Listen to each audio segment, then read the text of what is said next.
So good morning everyone and I welcome you all to Saurabh Pandey UPSC YouTube channel के अंदर।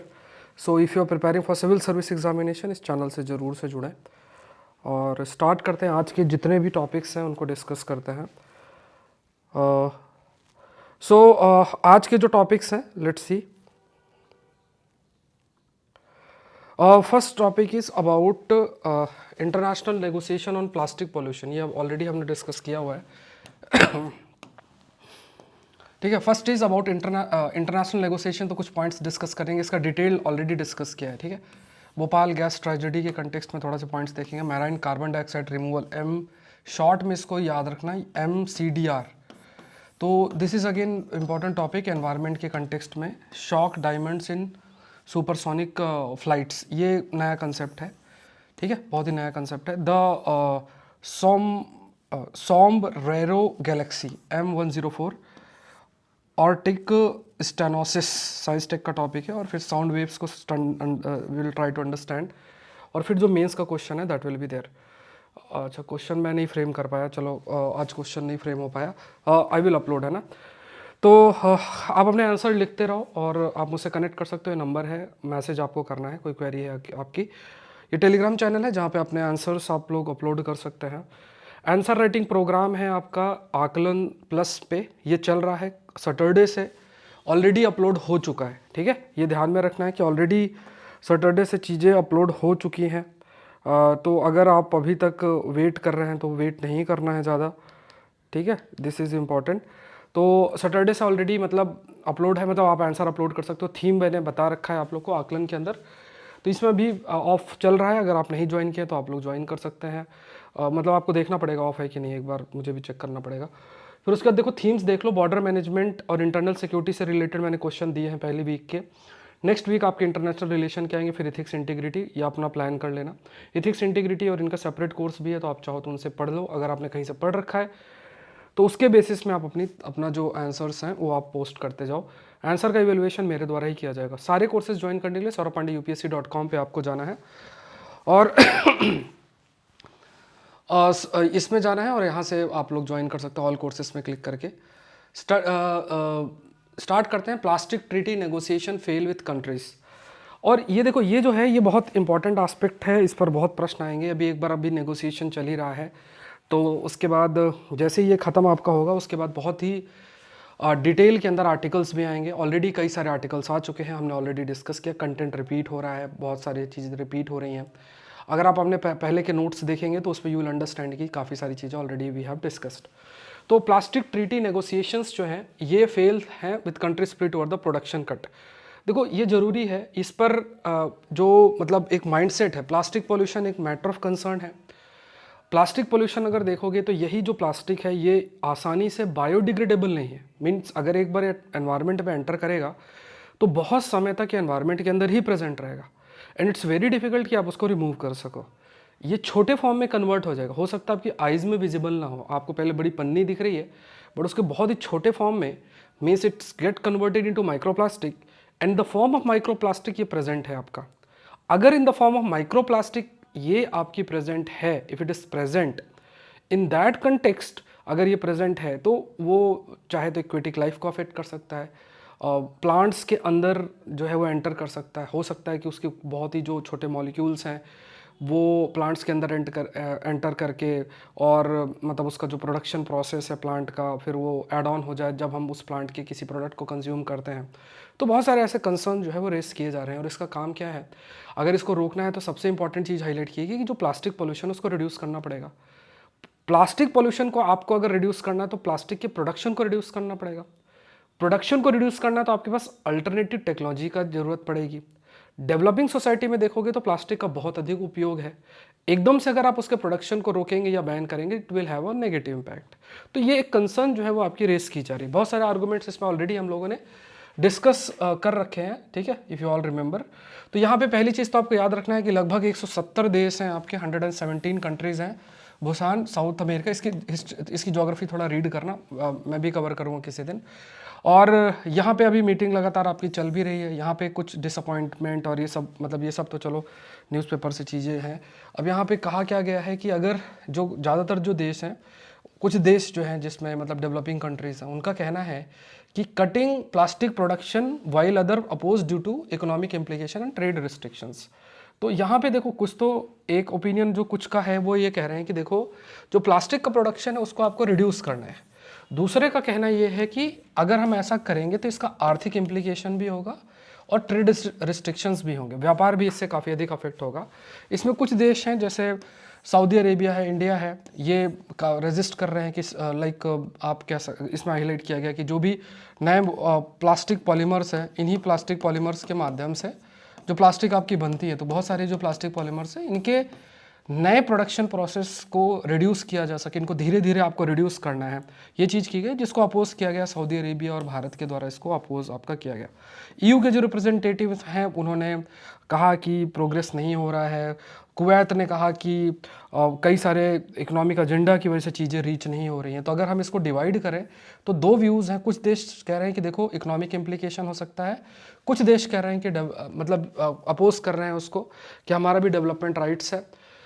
और development rights का मतलब है कि अगर हमने ऐसा रिड्यूस किया तो उस पर फिर हमारा भी काफ़ी सारी चीज़ें अफेक्ट आपकी होंगी। तो कुछ रिड्यूस करना चाह रहे हैं, कुछ कह रहे हैं इससे इकोनॉमिक इम्प्लीकेशंस और ट्रेड्स जो है, trade is going to be affected. ठीक है, अब देखो ऐसे डायग्राम्स जो हैं मैं आपको प्रोवाइड कर रहा हूँ, ऐसे डायग्राम जैसे आप लोग प्रहार बैच में हो ना, तो उसमें अभी आपको परेशान नहीं होना। प्रहार बैच के अंदर क्या है कि वीडियो जो कंपाइल्ड फॉर्म में होगा उसमें सारे आपको साथ साथ में मिल जाएंगे। जो वीडियो कंपाइल्ड फॉर्म आ रहा है उसमें आपको साथ साथ में मिल जाएंगे।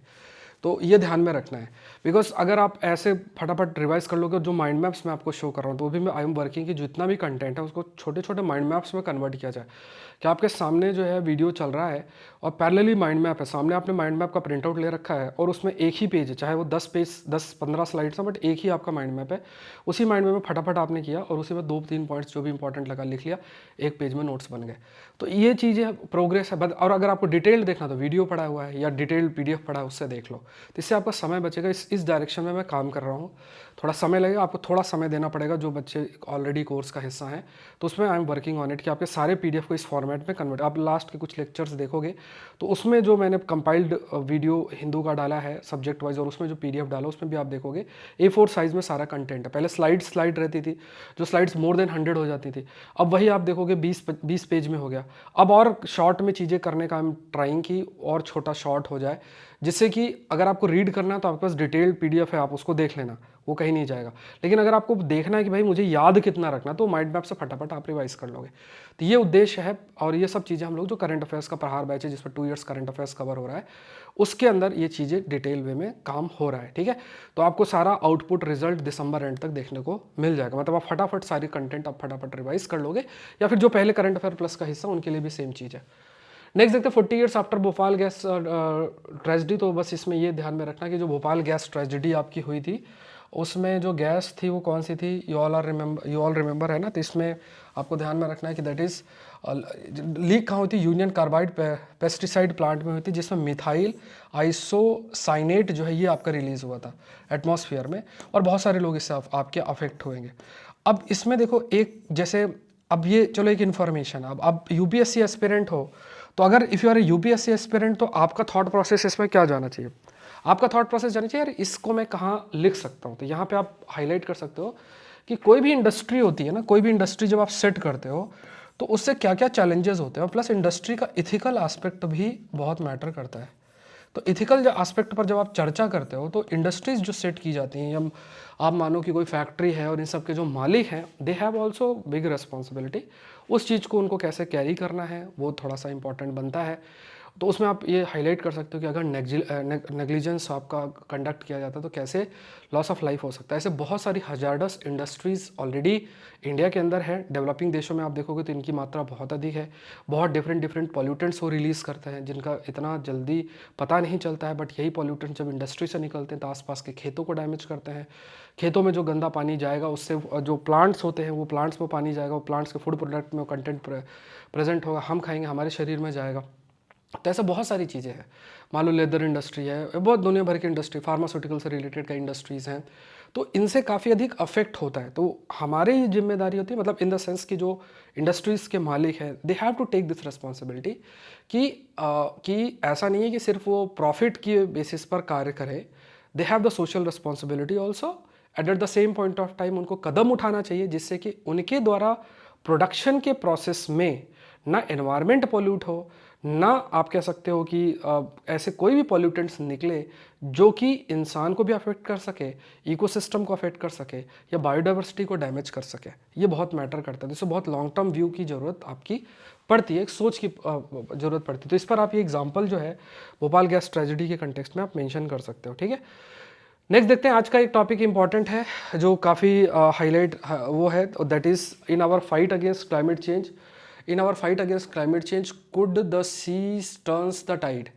ठीक है, तो ये एक है, इस पर थोड़ा सा मैं आपको कंटेक्स्ट देता हूँ, उसके बाद जो बातें लिखी हैं, बड़ा आर्टिकल है तो इसमें मैं आपको माइंड मैप बना के दूंगा, जो प्रहार बैच में जो आएगा तो उसमें माइंड मैप बना के रहेगा। बाकी पूरा पीडीएफ आपको नॉर्मली जैसे मिलता है वैसा मिलता रहेगा, क्योंकि उस पर समय बहुत लगता है पूरा माइंड मैप बनाने में। तो यहाँ पे हमें क्या देखना है कि हमें ये देखना है कि यहाँ पे एक पॉइंट जो आपको ध्यान में रखना है वो ये है कि एटमॉस्फेयर जो आपका है, जो आपका एटमॉस्फेयर है, उस एटमॉस्फेयर के अंदर अगर CO2 का लेवल बढ़ता चला जाएगा तो इसका काफ़ी नेगेटिव इम्पैक्ट पड़ेगा। CO2 क्यों? क्योंकि ये ग्रीन हाउस गैस है। अब क्योंकि ये ग्रीन हाउस गैस है, इसका मतलब क्या हुआ कि काफ़ी अधिक जो आपकी सूरज की रोशनी है ना, वो पृथ्वी के अंदर अगर जाती है और उसके बाद पृथ्वी में जब ये बहुत सारी रोशनी आपकी एब्जॉर्ब होती है, हवा गर्म होती है, जो अर्थ है वो गर्म होती है, और there is this called as terrestrial radiation. ये आपने पढ़ा होगा, ज्योग्राफी का बेसिक कंसेप्ट है। तो अगर टेरेस्ट्रियल रेडिएशन है तो यही जो टेरेस्ट्रियल रेडिएशन है, ये टेरेस्ट्रियल रेडिएशन आपका क्या है, मतलब जो ग्रीन हाउस गैसेस है ये इस रेडिएशन को ये आके ट्रैप कर लेते हैं। अगर इन्होंने एक बार ट्रैप कर लिया, ग्रीन हाउस गैस की अगर हम बात करें तो वो ट्रैप कर लेंगे तो हीट ट्रैप रहेगी, हीट ट्रैप रहेगी तो ग्लोबल वार्मिंग आपकी आप कह सकते हो देखने को मिलेगी, उसकी वजह से क्लाइमेट चेंज एंड ऑल जो प्रॉब्लम्स है वो देखने को मिलेगी। तो ज़रूरी क्या है कि क्या हम कर सकते हैं। देखो यहाँ पे कहा क्या गया कि आपके पास अगर आपको CO2 के लेवल को रिड्यूस करना है, अगर आपको CO2 के लेवल को रिड्यूस करना है तो आपके पास एक रास्ता है।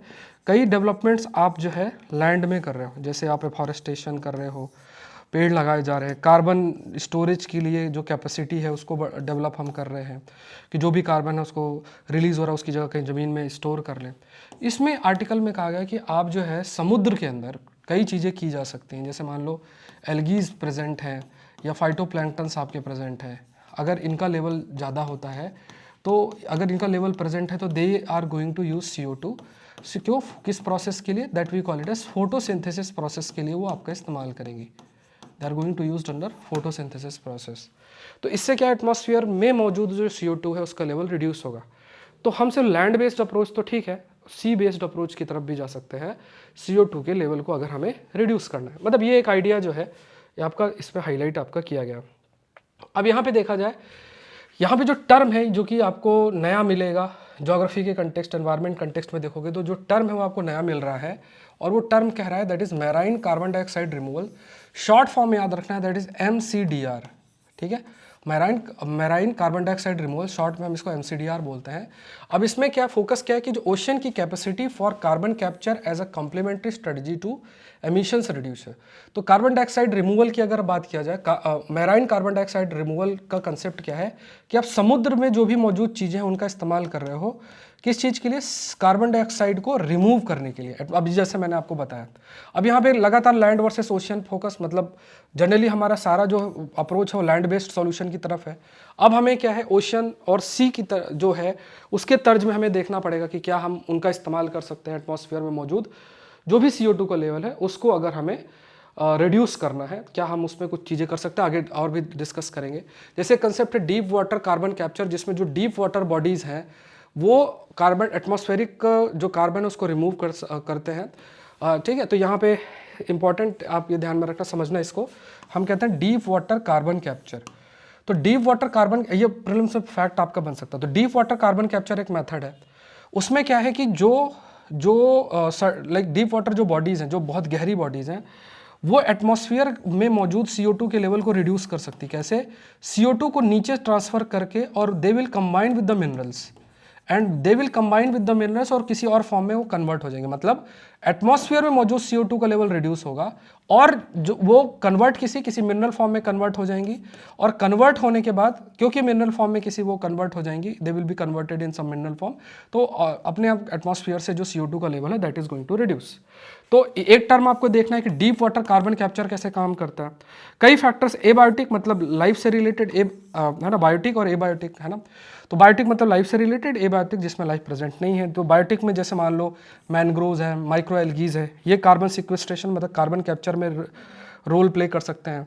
माइक्रो एल्गी छोटी छोटी एल्गीज होती हैं तो ये अब्जॉर्ब कर सकती हैं, फोटोसिंथेसिस के प्रोसेस में CO2 का यूज़ होती है। एबायोटिक फैक्टर्स हैं कई, ओशियन एल्केनिटी इन्हांसमेंट, मतलब कुछ आप परिवर्तन कर सकते हो, जैसे ओशियन में जो अल्कलाइन नेचर है उसका, उसमें अगर आप चेंजेस होते हैं किसी फैक्टर की वजह से, तो that is also going to facilitate CO2 capture.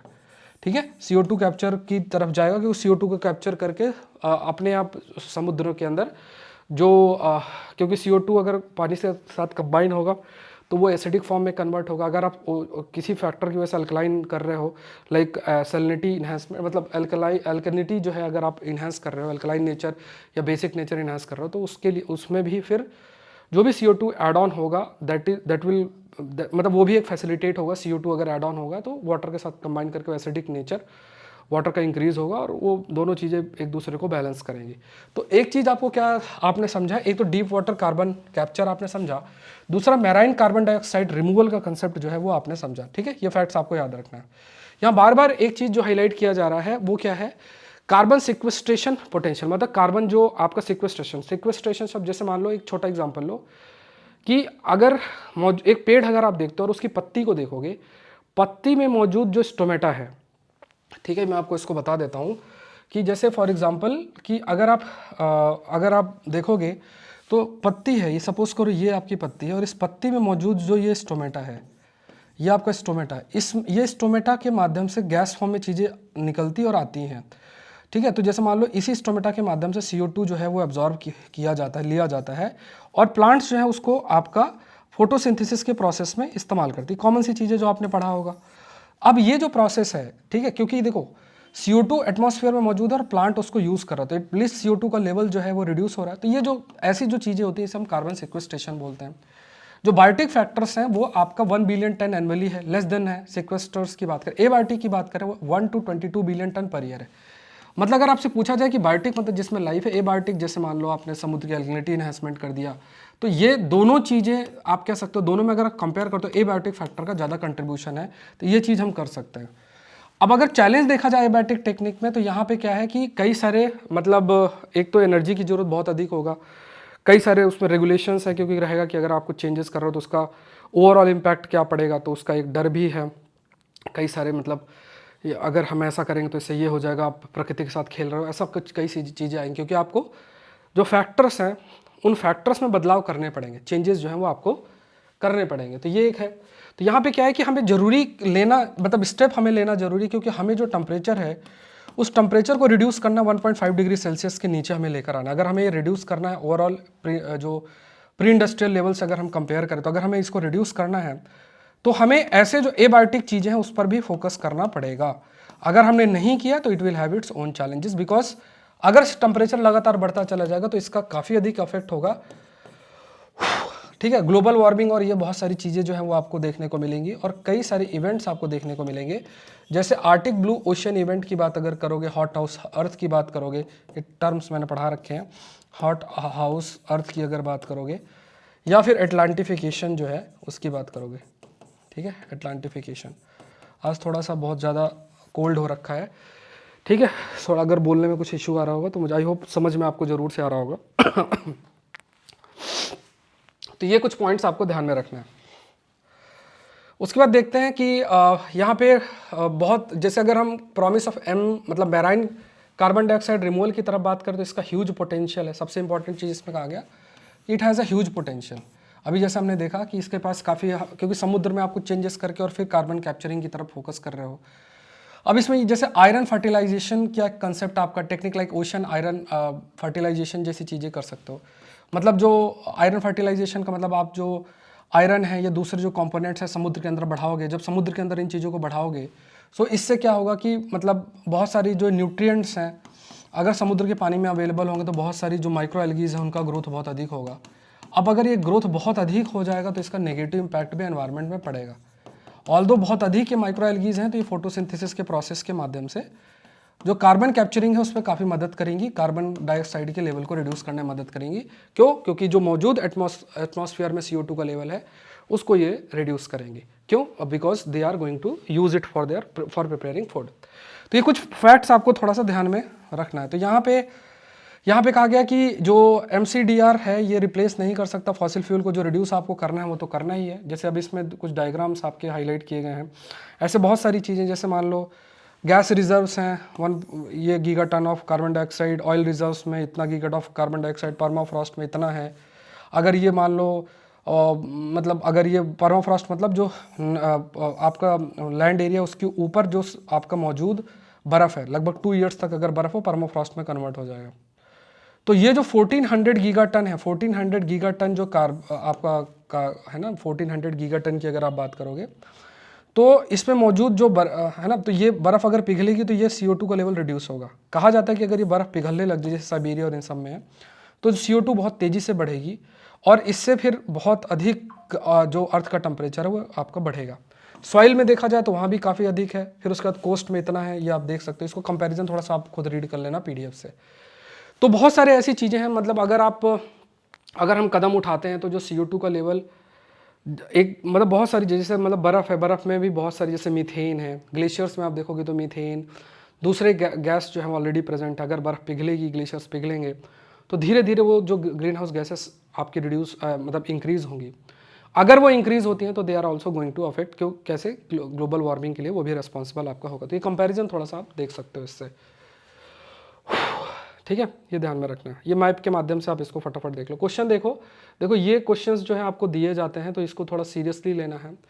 ऐसे ही बहुत सारे जो क्वेश्चंस हैं वो मैं आपको 2 साल का कंपाइल करके करंट अफेयर बेस्ड 2 ईयर्स का कंटेंट प्रीलिम्स टेस्ट सीरीज़ के अंदर दे रहा हूँ। 9 सेट ऑलरेडी मैंने दे दिया है जो कि काफ़ी सारे पेजेस ऑलरेडी हो चुके हैं। लास्ट में आपसे ये नहीं होगा, मैं आपको फिर कह रहा हूँ इस चीज़ को करना, क्योंकि पिछली बार भी किया था, बहुत सारे प्रश्न इससे आए थे। अलग अलग सोर्सेज जितने हैं उनका कंपाइल करके आपको सेट प्रोवाइड किया जा रहा है। तो प्रीलिम्स टेस्ट सीरीज़ में ये चीज़ हो रही है।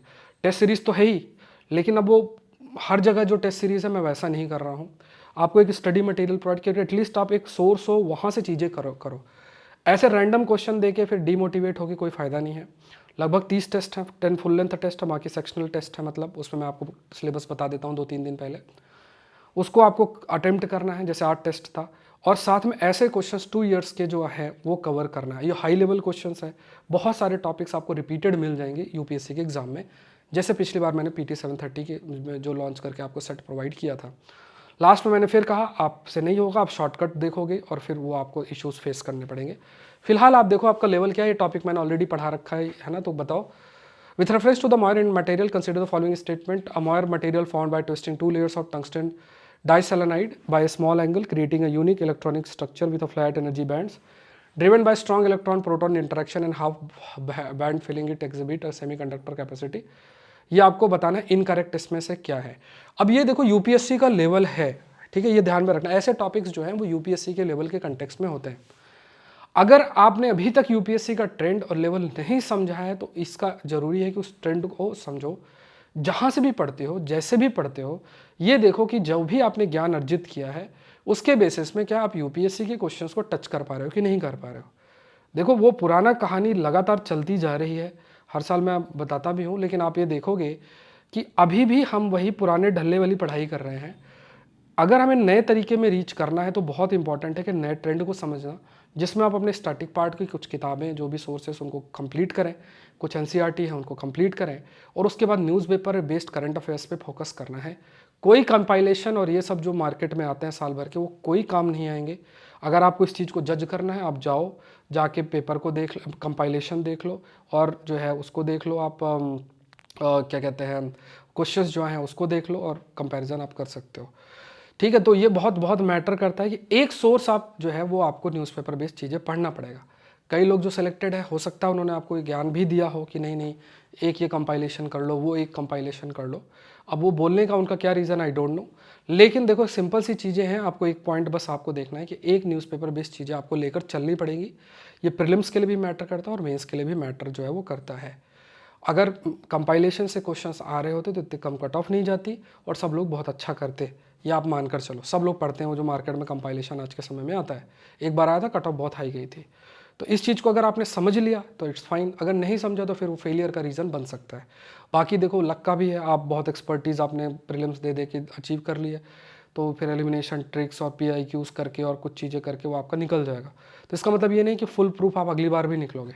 तो ये चीज़ आप समझना है, आपको मैं बार बार रिमाइंड इस बात के बारे में कराता रहूँगा। तो इसलिए मैंने प्रयास किया है कि 2 इयर्स का कंटेंट आपको दिया जाए, जैसे कि आप इस तरीके के लेवल के क्वेश्चंस बढ़िया तरीके से करके जाओ। जब UPSC में ऐसे क्वेश्चंस देखो तो आप घबराओ मत, आंसर बताना कमेंट सेक्शन में। नेक्स्ट देखते हैं शॉक डायमंड के ऊपर है। शॉक डायमंड क्या होता है? अब आपसे अगर पहला ही प्रश्न पूछ लिया जाए शॉक डायमंड क्या है, तो आपका मन में आएगा कि होगा कोई हीरा। तो यहाँ पे देखो जो ब्राइट पैचेस बनते हैं, इसमें कहा गया कि जो ब्राइट पैचेस रॉकेट और जेट एग्जॉस्ट में बनते हैं उन्हें मैच डायमंड या शॉक डायमंड भी बोलते हैं। तो जब फ्लाइट जो है, मतलब जब जो ये आपकी रॉकेट्स हैं they are moving more than the speed of the sound, ऐसे जो ब्राइट पैचेस रॉकेट या फिर जेट एग्जॉस्ट जो पीछे की तरफ एग्जॉस्ट निकलता है उसमें ऐसे ब्राइट पैचेस बनते हैं, तो उनको हम मैच डायमंड्स या शॉक डायमंड्स बोलते हैं। ये फैक्ट याद रखना। अब यूट्यूब में सर्च करना किसने इसको कवर किया। इनिशियल जो प्रेशर अगर देखोगे, ये कल का पेपर है क्योंकि संडे का भी हम आज ही डिस्कस करते हैं। एग्जॉस्ट जो है, मतलब जब जैसे मान लो आपने रॉकेट देखा होगा ना, जैसे ऐसे रॉकेट देखा होगा और उसमें ये जो एग्जॉस्ट आता है, तो जो एग्जॉस्ट है इनिशियल फेज में लोअर प्रेशर में, जैसे मान लो सराउंडिंग एटमॉस्फेयर है, अगर उससे अगर आप प्रेशर देखोगे तो ये लोअर प्रेशर में आपका लाइक सराउंडिंग से लोअर प्रेशर में जाता है। फिर उसके बाद जो इंटरेक्शन होता है, इससे क्या होता है, धीरे धीरे जो एग्जॉस्ट है वो एक बार एक्सपैंड करेगा, मतलब एक्सपैंड करेगा और कॉम्प्रेस करेगा। मतलब इतना टेक्निक पे नहीं जाना, बट समझना बस थोड़ा सा कि एक बार एक्सपैंड करेगा मतलब एक्सपेंशन होगा, दूसरी तरफ आपका कंप्रेशन होगा, दोनों चीज़ें देखने को मिलेगी। तो ये कंटिन्यूस बेसिस में एक्सपैंड और कॉन्ट्रैक्ट आपका होता रहता है, साइकिल रिपीट होती चली जाती है।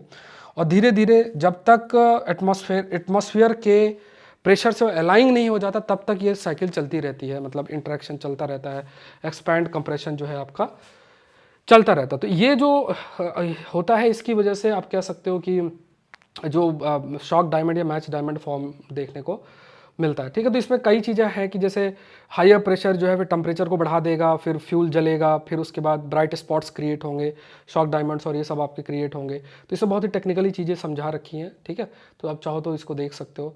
तो यहाँ पे जो है ना, तो यहाँ पे आपको ये भी ध्यान में रखना है कि जो आपके वेव्स मतलब कुल मिला के ये है कि जैसे रॉकेट है, उसका एग्जॉस्ट निकल रहा है, उसका जो प्रेशर है कंपेरेटिवली डिफरेंट है एटमॉस्फेयर से, दोनों का इंटरेक्शन होगा।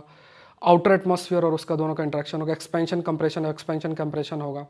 एक्सपेंशन कंप्रेशन अगर दोनों चीज़ें होती रहेंगी तो फिर उसमें क्या है, धीरे धीरे धीरे कुछ स्थिति बनेगी, सर्टन वेव्स क्रिएट होंगी, टेम्परेचर हाई टेम्परेचर क्रिएट होगा, हाई प्रेशर जब जनरेट होगा, फिर उसके बाद एक फ्यूल इग्नाइट होगा, और फिर यही सारे प्रोसेस की वजह से फिर ब्राइट स्पॉट जो है वो जनरेट आपका होता है। मतलब इतना बेसिक आपको ध्यान में रखना है कि क्या फैक्टर्स जो है इसके लिए ज़रूरी है।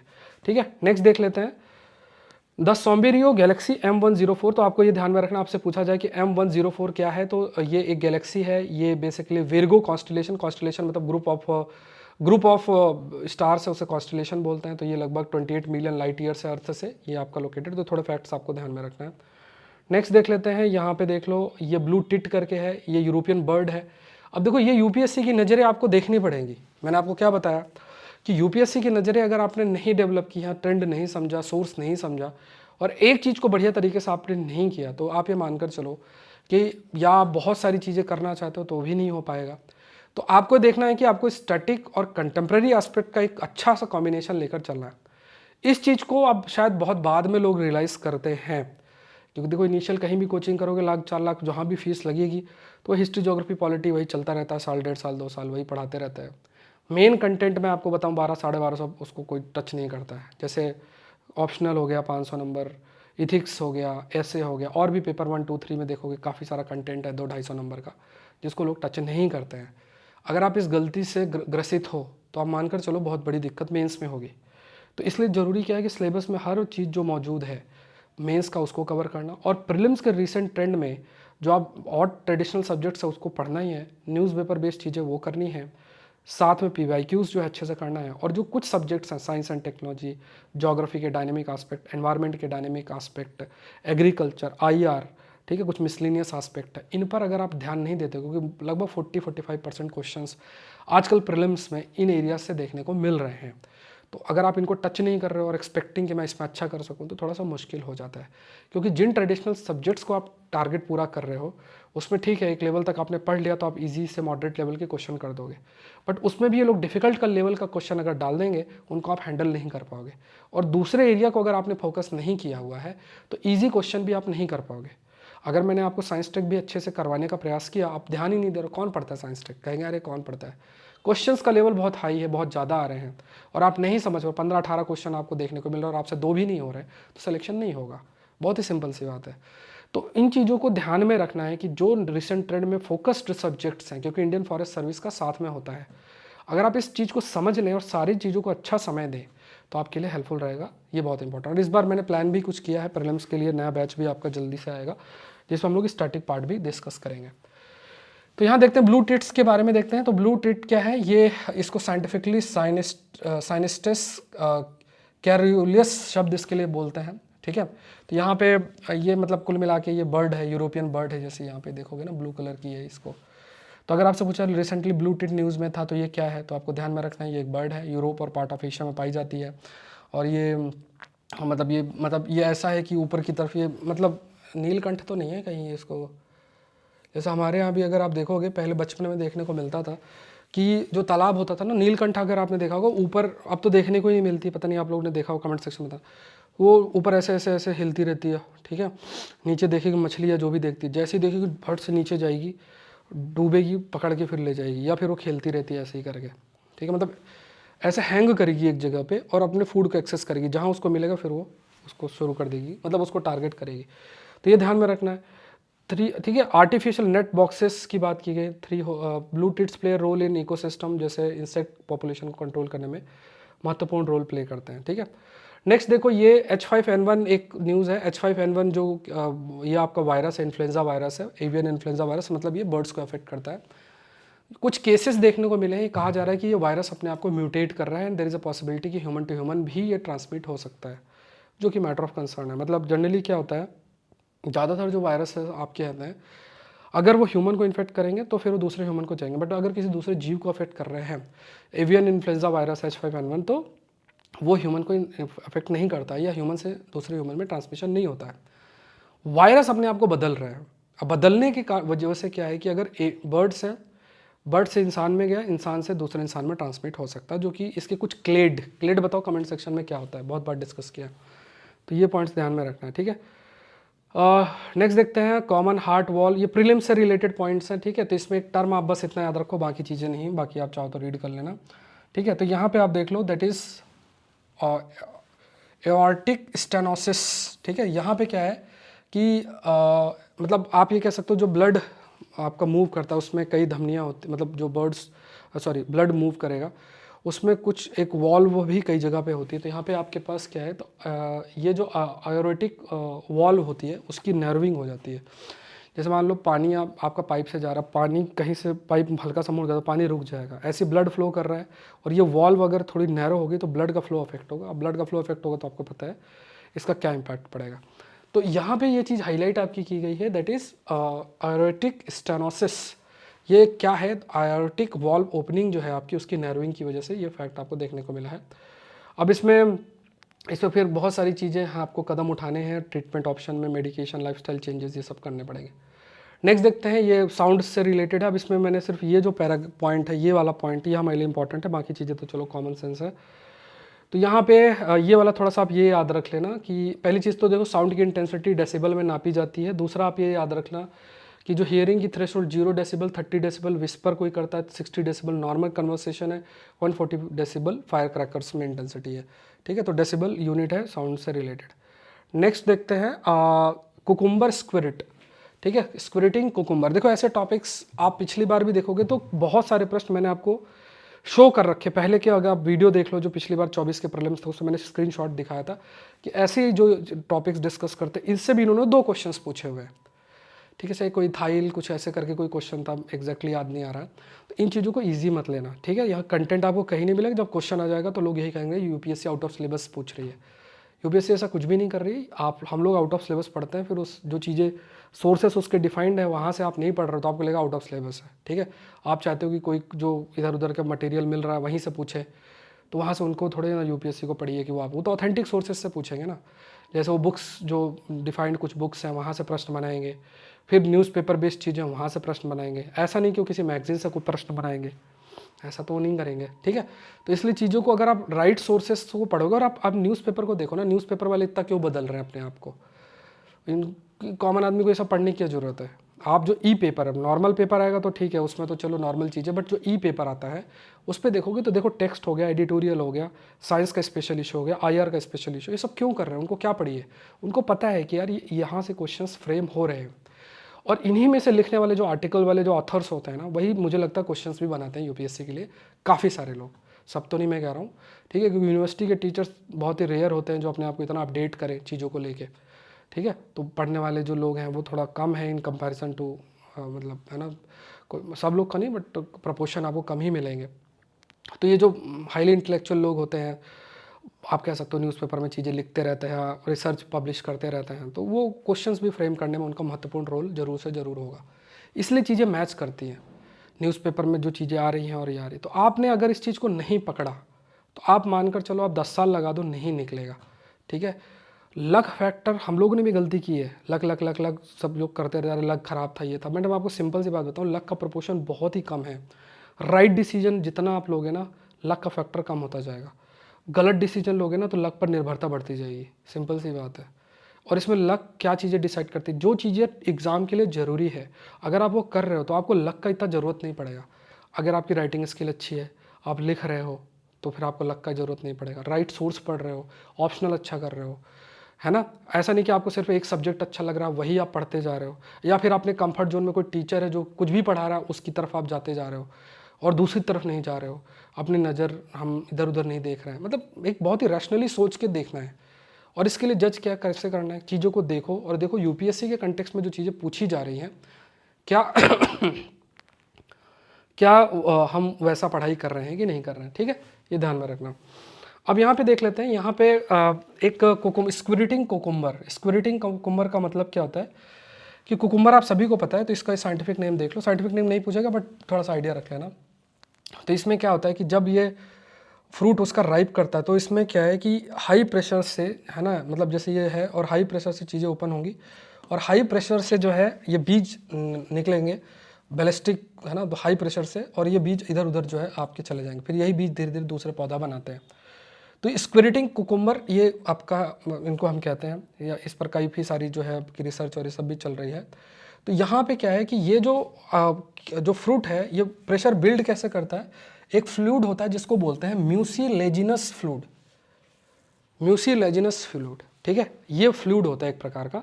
आपसे पूछा जाए कि ये फ्लूइड रिसेंटली न्यूज़ में था, किससे रिलेटेड है, तो म्यूसिलेजिनस फ्लूइड शब्द आपको याद रखना है कि म्यूसिलेजिनस एक करके फ्रूट होता है, फ्लूइड होता है सॉरी, उससे ये प्रेशर जनरेट होता है अंदर, और फिर उस प्रेशर में आपके धीरे धीरे वो जो सीड है वो डिस्पर्स होते हैं, ये ध्यान में रखना है।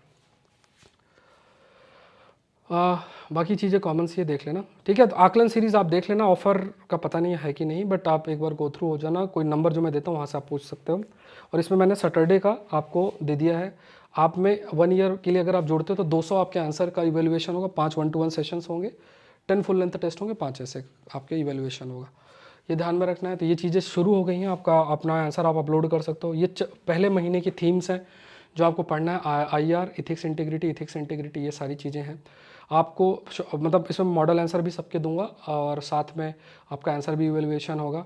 कोर्सेज ज्वाइन करने के लिए saurabpandeyupsc.com या लिंक डिस्क्रिप्शन बॉक्स में, नंबर आप देख लो, इस नंबर को 9057921649, इस पर आपको मैसेज करना है और ये क्वेश्चन मैं लास्ट में आपको दे दूंगा, ठीक है। बाकी बहुत सारे कोर्सेस और भी हैं, करंट अफेयर्स के, एसए के, सोसाइटी, साइबर सिक्योरिटी, और भी कई कोर्सेस आ रहे हैं, तो उनका आप हिस्सा बन सकते हो। प्रीलिम्स का भी एक बैच आएगा, जल्द मैं लॉन्च कर दूंगा, तो उसका आप हिस्सा बन सकते हो, अल्टीमेट बैच होगा वो, स्टैटिक पार्ट और सब पूरा का जो है वो उसमें कवर्ड रहेगा, ठीक है। तो ये सब ज्वाइन आप कर सकते हो सौरभ पांडे CSE ऐप या saurabhpandeyupsc.com वेबसाइट पे जाके आप ज्वाइन कर सकते हो। मिलते हैं नेक्स्ट सेशन में। Thank you everyone, thank you. Session को लाइक जरूर से करें और चैनल को सब्सक्राइब करें।